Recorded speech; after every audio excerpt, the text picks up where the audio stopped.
ദൈവികമായ രക്ഷയും കരുണയും നമ്മുടെ പേരിലുണ്ടായിരിക്കട്ടെ. വിശുദ്ധ ഖുർആൻ സൂറത്ത് ആൽ ഇമ്രാൻ അധ്യായം 3 വചനം 187. ബിസ്മില്ലാഹിർ റഹ്മാനിർ റഹീം.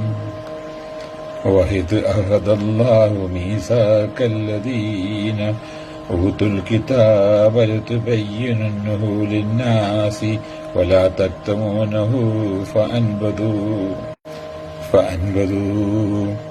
വറാഅ ളുഹൂറിഹിം വസ്തറഹു ബിഹി സമനൻ ഖലീലാ ഫബിഅസ മാ യസ്തറൂൻ. വേദഗ്രന്ഥം നൽകപ്പെട്ടവരോട് നിങ്ങളത് ജനങ്ങൾക്ക് വിവരിച്ചു കൊടുക്കണമെന്നും നിങ്ങളത് മറച്ചുവെക്കരുതെന്നും അള്ളാഹു കരാർ വാങ്ങിയ സന്ദർഭം ശ്രദ്ധിക്കുക. പിന്നീട് അവരത് വേദഗ്രന്ഥം പിറകോട്ട് വലിച്ചെറിയുകയും തുച്ഛമായ വിലക്കത് വിറ്റുകളയുമാണ് ചെയ്തത്. അവർ പകരം വാങ്ങിയത് വളരെ ചീത്ത തന്നെ.